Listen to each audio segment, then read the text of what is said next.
So it's a big weekend for Donald Trump. It began with him on Joe Rogan. Last I checked, last night anyway, the episode had like 30 million views, which on just on YouTube. I don't know how many, then all the downloads on Spotify and the other platforms. But insane, just totally insane.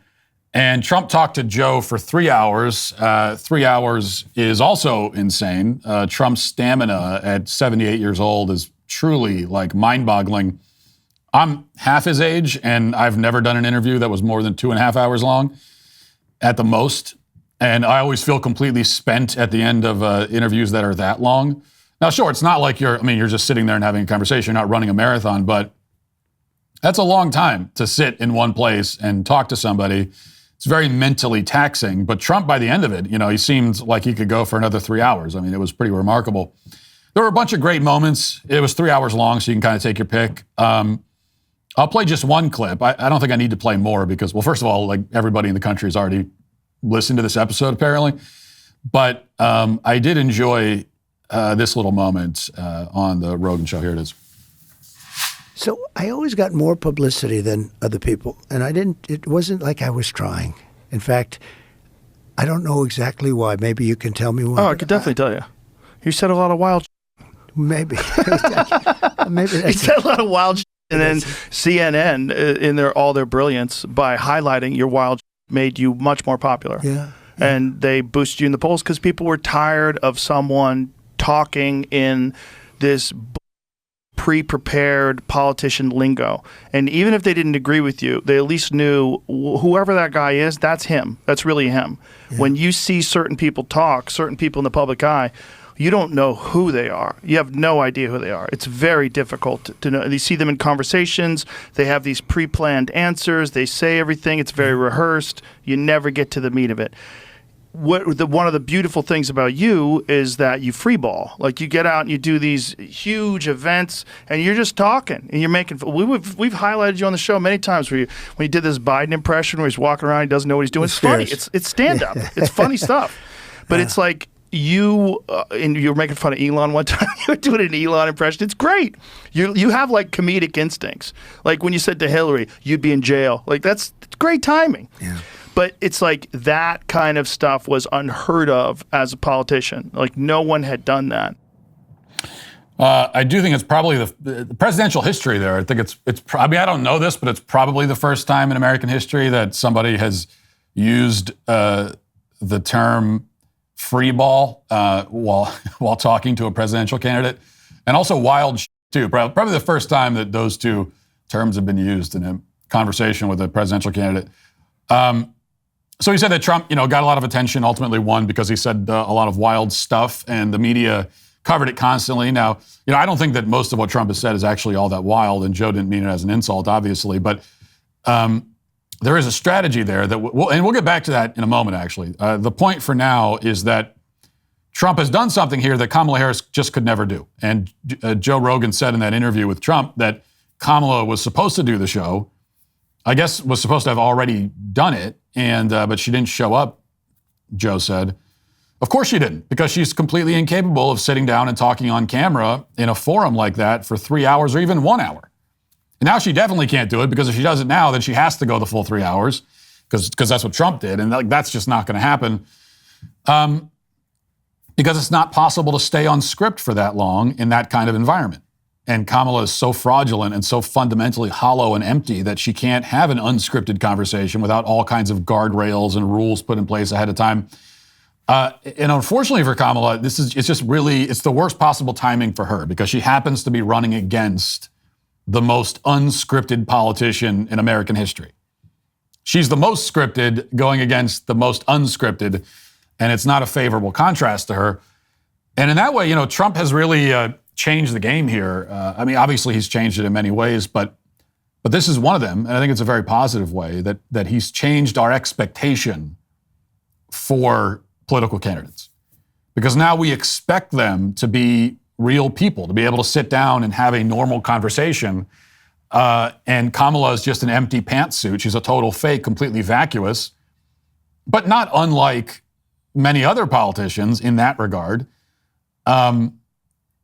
And it wasn't always that way. You go back to before the modern era, before modern media and the internet and everything else and cable news, and politicians were serious, thoughtful people back then, capable of having long conversations, But then modern media came along and cable news, and it meant that these people would be in front of our faces all the time, but only for brief moments, brief but constant moments. And that gave rise to the talking point politician, the soundbite politician, the politician who speaks in 45-second sound bites, tailor-made for cable news and internet clips, but can't speak beyond that. And the vacuous half-wits like Kamala Harris have just thrived in that environment. But then came Trump. And Trump speaks off the cuff. He's unscripted. He'll talk to anybody in any forum. He'll do 3-hour interviews. He'll give 90-minute unscripted speeches. And so he's changed our expectations again. And so we're going into kind of this third phase of politicians in America, where now you need to be able to get attention, get coverage, generate media as Trump does, and all of that. But you also need to be real and authentic and unguarded. I think the age of the soundbite politician is coming to an end. And a lot of the current political class is in trouble because that's all they have. All they have are the sound bites. And that's certainly the case for Kamala. So that was Joe Rogan. Then Trump's big weekend continued. On Sunday, he packed out Madison Square Garden in New York City, a huge rally. Big-time A-listers were there in attendance and speaking. Elon Musk was there again, Tucker Carlson. Trump gave a good speech. But I want to focus on one of the warm-up acts that's getting a lot of the attention. The comedian Tony Hinchcliffe of Kill Tony fame was invited and delivered basically a stand-up set. Well, not basically. I mean, he delivered a stand-up set earlier in the night before Trump came out. And it was shockingly funny, I have to say. And I say shockingly not because I didn't think Hinchcliffe was funny. He's a great comedian. It's shocking only because it's a political rally. And when's the last time a comedian was allowed to be actually funny at a political rally? I don't think it's ever happened before. It's unheard of. I mean, these days at least. But Hinchcliffe let loose, and it led to a whole lot of outrage. His jokes were trending last night, tons of headlines about them. Kamala's team tweeting frantically. The left is very upset, very offended. Lots of headlines like this from Huffington Post. Comedian Tony Hinchcliffe performs wildly racist set at Trump rally in New York City. Hinchcliffe made a series of vile comments about Latinos, Jews, and black people during Trump's rally at Madison Square Garden. Tons of other headlines like that. And this includes also, predictably, some conservatives who are also expressing their disappointment and saying this was not appropriate. He shouldn't have made these jokes. This is really going to hurt Trump. So let's go through some of. They're basically. It seems like there were 3 jokes basically that were apparently the most offensive to people, and that are getting a lot of the attention. First, there was this one about Puerto Rico. Let's listen. It is absolutely wild times. It really, really is. And, there's a lot going on. Like, I don't know if you guys know this, but there's literally a floating island of garbage in the middle of the ocean right now. Yeah. I think it's called Puerto Rico. Okay. All right. Okay. We're getting there. Terribly offensive, we're told. The media is very, very angry about it. The same media that calls all white conservatives Nazis, the same media that has repeatedly claimed that this very rally was a Nazi rally, which means all the audience members who are also Nazis, that media is deeply offended, deeply offended, very troubled by this joke. This is, how could you say something so disparaging about an entire group of people? At least that group of people. But, this other group, white conservatives, you can, keep something in mind. When you label all these people Nazis, as the media constantly does, it's not just an insult. Like, what you're saying is that they don't deserve to live. You're justifying the mass eradication of millions of people. And that's what they're saying. But yet they're offended by this, relatively tame joke. There was also this joke that Hinchcliffe told about his black friend. This is another very offensive one, allegedly. Here it is. Heck yeah, this cool black guy with a thing on his head. What the hell is that, a lampshade? Look at this guy. Oh my goodness. Wow. I'm just kidding. That's one of my buddies. He had a Halloween party last night. We had fun. We carved watermelons together. It was awesome. You guys. And then finally, there was one more horrifically offensive one. Oh yeah, there was this one where he makes a joke about both Jews and Arabs. Both get a joke, and we're supposed to cry about this too. Here it is. Unbelievable what's happening right now. It is incredible. Ukraine versus Russia, Israel, it's like bad soccer games. Who even cares? What are we doing? Why is our money involved in these wars?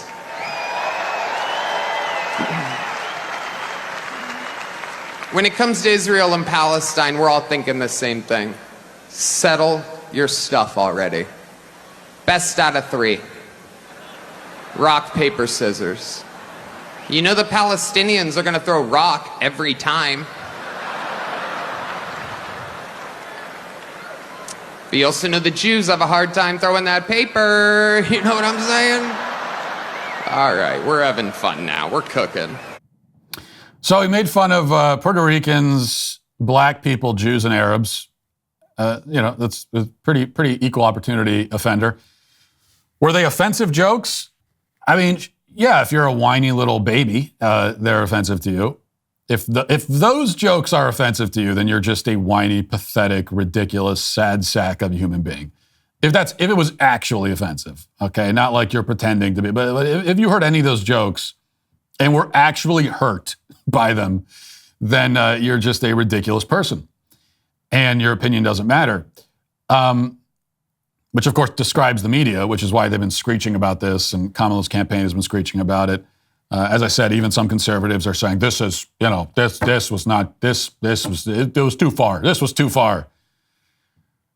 Look, first of all, if you're on the right, we should all understand by now this general rule that when the left is upset about something and they're, getting the pitchfork mob together, you never join it, ever. Like, it's just, I don't care if you agree with them, you still don't join it. You never join the left-wing pitchfork mob. Never. You never legitimize it under any circumstance. Especially not this, when they're jokes that we're talking about. And here's the thing, normal people are not offended. Normal people of all races and ethnicities are not offended. Why? Because these are the kinds of jokes that normal people tell. It's like in a normal environment. If somebody made any of those comments, in your living room or something, nobody would start crying about it. Nobody would. And that's always been the not so secret of Trump's political success, is that he says something. I mean, he didn't say this, but it was at his rally.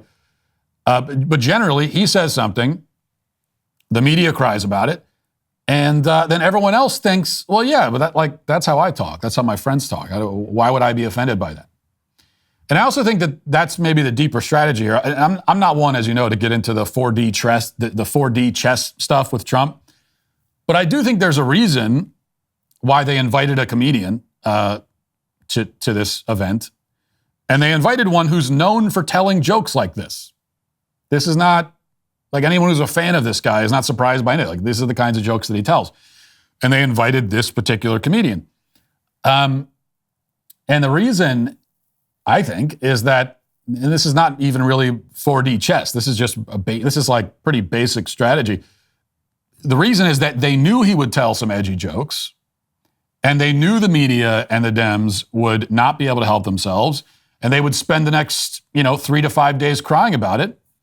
So Trump is goading the Dems into spending their final week on the campaign trail crying about jokes, that's exactly the kind of school marmish nonsense that killed them in 2016. And Trump is harnessing that energy again. I think it's pretty smart, actually.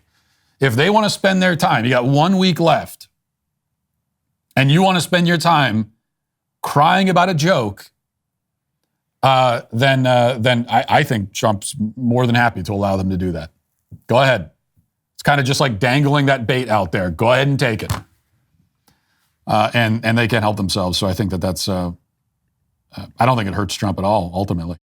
Hey, YouTube, thanks for listening to the show. If you'd like access to my full show with no ads, you should go to dailywire.com and use promo code Walsh to get 2 months free on all annual plans. See you there.